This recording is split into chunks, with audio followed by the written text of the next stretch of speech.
Oh baby don't blame me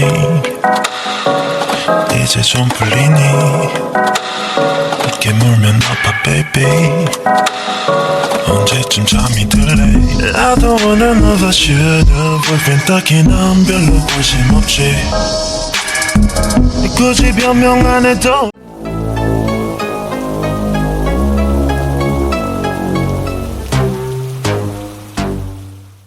The argument had been brewing for days, bubbling beneath the surface of every conversation, waiting for the smallest spark to ignite it.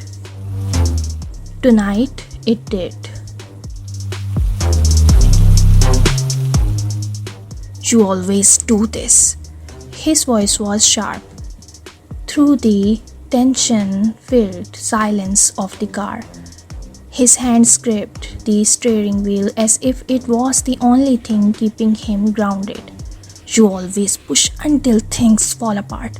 Why can't you ever just let things go? Me? You're blaming this on me again? You beg, your heart racing with anger and hurt. You don't even talk to me anymore. It's like you're not even here. How is that my fault? His cold gaze flicked towards you for a moment before returning to the road. His jaw clenched so tightly you could see the muscle flexing. Maybe it's because you're impossible to be around. Those words hit harder than the ones before, and you felt your breath catch in your throat. The pain of it, the way his voice dripped with frustration, made your chest tighten. You could feel the tears stinging your eyes, but you refused to let them fall. Not yet.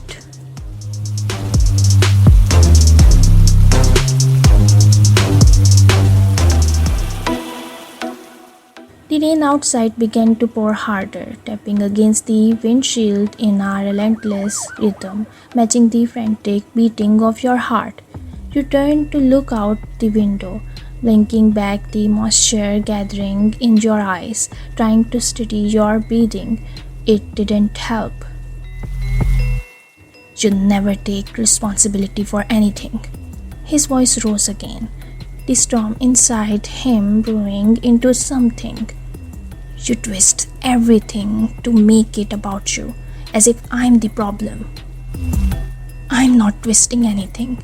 You're the one who shut me out. Your voice cracked, betraying the storm building inside of you as well. Do you even care anymore?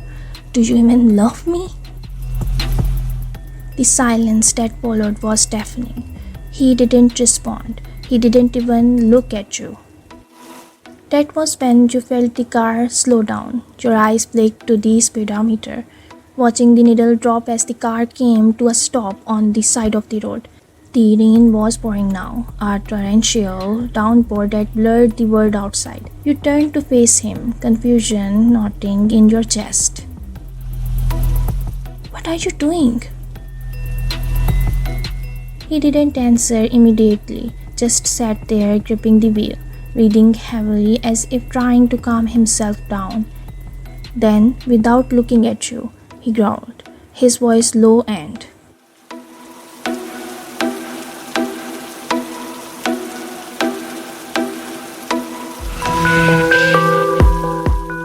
"Get out." Your heart dropped. What? I said get out.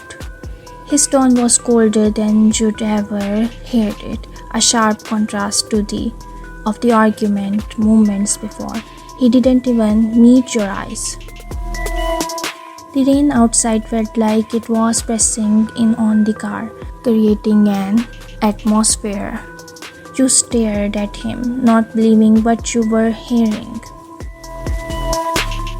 You can't be serious. His eyes finally snapped to yours, filled with a cold fury that made your run cold. Get thee out before I do something I'll regret. each word dripping with. Tears welled up uncontrollably, and this time you couldn't stop them. But it's pouring, and it's late. Walk home, I don't care. He interrupted, his voice stillingly indifferent. Just get out.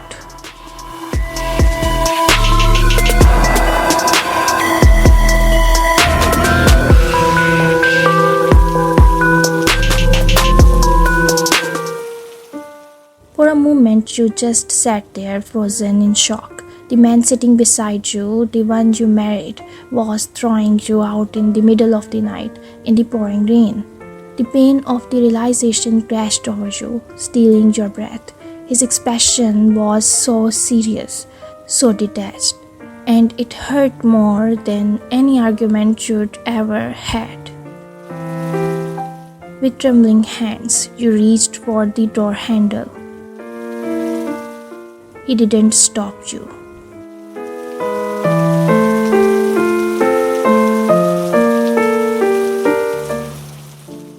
The moment you opened the door, the cold rain hit you like 1,000 icy. You stepped out, your clothes instantly soaked through. You turned back one last time, hoping he would say something, anything to stop you, but he didn't. His car sped off, the roar of the engine swallowed by the storm as he disappeared into the darkness, leaving you alone on the side of the road. The rain mingled with your tears as you wrapped your arms around yourself, trying to find some warmth in the cold, unforgiving night.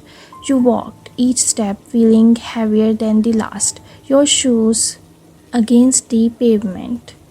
The darkness felt, and the streets were deserted, as if the whole world had vanished, leaving only you and the storm.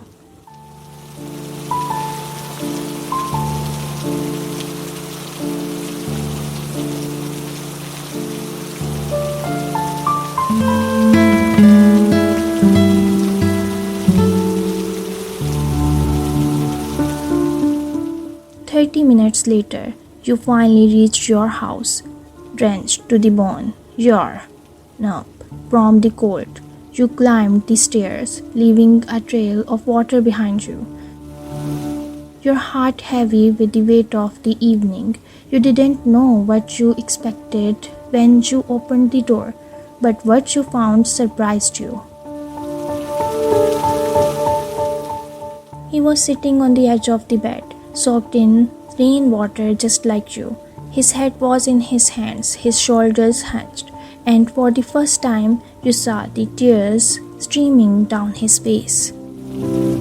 You hesitated in the doorway, unsure of what to do, unsure if you should even approach him after everything that had just happened. But something in the way his, shock with silent sobs, pulled you forward. Without a word, you sat down beside him, your clothes sticking to your. The two of you sat there in silence for what felt like an eternity. The only sound, the soft patter of rain against the windows and the occasional hitch of breath from his sobs. Finally, you couldn't take the silence anymore. Why? Your voice was barely above a whisper. From crying, from the cold. You didn't expect an answer, not right away, but you needed to ask. Why did you leave me like that? His shoulders tensed. Beside you, he ran a hand through his hair, pulling at it as if trying to find the right words.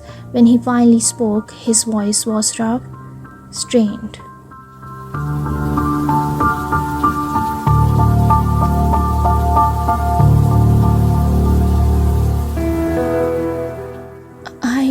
I didn't know what else to do. He let out a shaky breath. I was angry, and I wanted to. I didn't think. I never think when I'm like that. You swallowed the lump in your throat. your chest aching with the weight of his words. You wanted to? You repeated, feeling your heart break all over again. He turned his head slightly, his eyes bloodshot from crying, looking at you with an expression that was a mix of guilt and regret. I didn't mean it like that. God, I don't know what's wrong with me. His voice cracked, and for the first time you saw behind the anger. Everything been falling apart, and I've been taking it out on you. I know I've been cold. But it's not your fault. It was never your fault. You looked at him, your heart softening despite the pain still between you. Then why do you keep pushing me away? Why do we keep fighting like this? His hands dropped to his, fingers curling into fists. Because I'm scared, he admitted, his voice barely above a whisper. Scared that I'm going to lose you, that I'm going to mess this up, like I mess up everything else.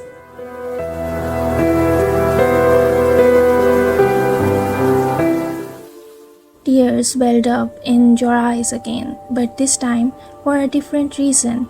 You reached out, placing a hand on his, and he flinched at but he didn't pull away.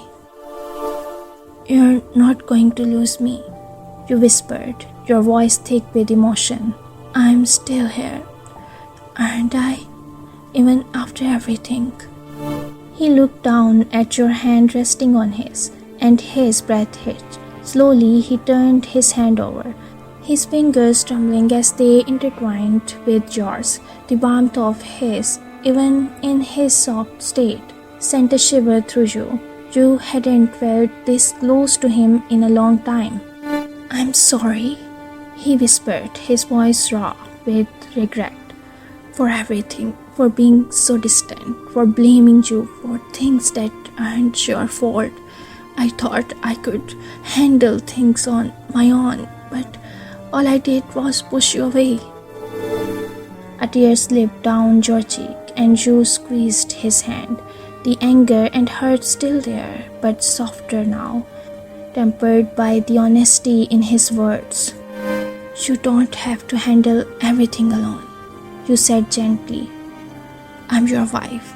We're supposed to be in this together, but you have to let me in. You have to talk to me. He nodded, his eyes glistening with tears that he couldn't hold back any longer.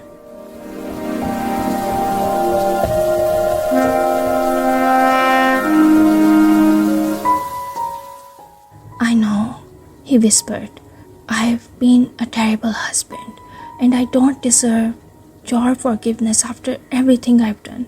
But I want to try. I want to be better for you, for us. You shifted closer, your heart aching at the sight of him so broken, so full of remorse. It wasn't easy to forget the pain of what had happened, but you could see the sincerity in his eyes, and that mattered more than anything. You can't just shut me out when things get hard, you said softly, your voice steady despite the tears. We have to work through this together, or it's never going to get better. He nodded again, more firmly this time. I will, I promise. I'll do whatever it takes to fix this, to fix us. For the first time that night, a small fragile smile tugged at the corner of his, and he looked at you with an expression that reminded you of the man you fell in love with, the man who used to make you feel like you were his whole world. I love you, he said, his voice breaking as the words finally came out. I love you so much, and I'm so sorry for everything. Please don't give up on me.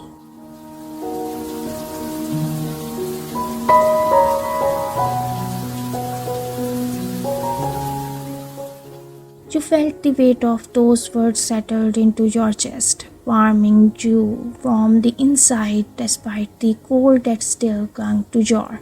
You looked into his eyes, seeing not just the regret, but the love and the hope that were still there, buried beneath everything else. "I love you too," you whispered, and as you said the words, you felt a shift, a release of the tension that had been holding both of you apart for so long. "I'm not giving up on us." He pulled you into his arms then, wrapping you in a tight embrace as if he was afraid to let go. You could feel his heart pounding against yours, his breath shaky as he buried his face in your hair. "I'm so sorry," he murmured again, his voice muffled against your shoulder. "I'll never hurt you like that again, I swear." You held him close, your arms wrapped around him as tightly as his were around you, and for the first time in a long while, you felt like you were exactly where you were meant to be.